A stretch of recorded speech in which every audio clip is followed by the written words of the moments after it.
So a lot of corporate leadership coaches ask this question. I'd love to get your feedback on it. Yeah. If you had to pick, one golden girl, which one would you be?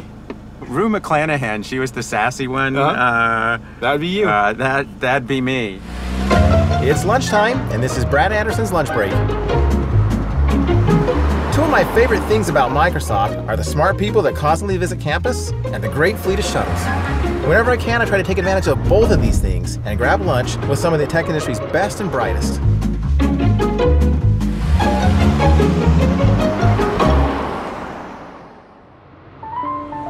Okay, so let's have a little fun here. We like to play this game called This or That.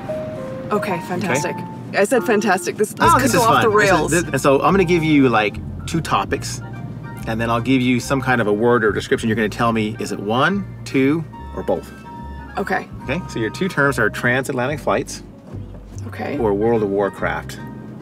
Okay, do you know much about World of Warcraft? A little bit. All right. I had to stop playing so that I could finish writing my dissertation. Okay, Yes. all right, here we go. You would do something unspeakable in exchange for an upgrade.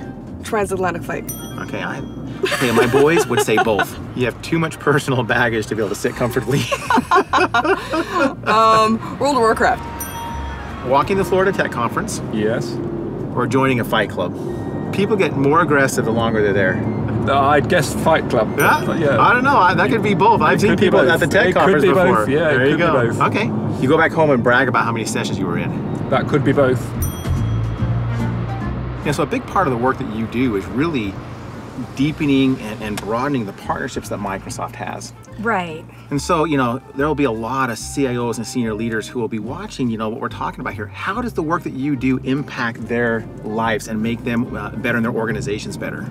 I think we've had more of a focus over the last several years on the partnership aspect and kind of moving from this transactional relationship to more of a strategic partnership relationship. And that's opened up a lot of doors for us and our partners. And rather than, approaching it from a transaction, we can say, what do our joint customers need? What problems are they trying to solve? And then that helps us look at areas of collaboration that we can do with partners. And I think the opportunities for both sides have increased. And Totally. we take a lot of the friction out of it for them. So if they have to do something manually that sort of integrates our 2 products, our partners and our own, and we can put them together in a seamless fashion, that's sort of a win for all 3 of us.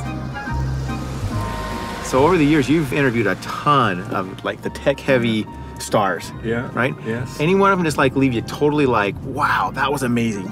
I did interview Steve Ballmer. Yeah. So that was quite fun, and his character was not what I expected when I first met him. He was A lot more low-key in an interview. Yeah, I guess so. Yes. Yeah? Yes, and I liked him actually. I think he was he was full of life and full of enthusiasm. I really appreciated that. Yeah, people know Steve are kind of like the stage presence, but when you're in a small group, and you're just having this conversation, he really is a great and very sharp. Exactly, just a great guy. Yeah. I always loved those times I got to spend with Steve like that. We talk a lot about this transition to the cloud and the culture change that it is for customers. We've had to go through that internally. I've got hundreds and hundreds of engineers who have built on-prem products for some of them for decades. Now, some of that skill set is applicable in the cloud, but we've had to fundamentally relearn different aspects of what it means to build cloud services, to operate them. The architecture is different than a client-server architecture, and so we've had to go through that same cultural transition internally that many customers right now are facing as we're helping them and pushing them to move to the cloud, but we've had to go through it first.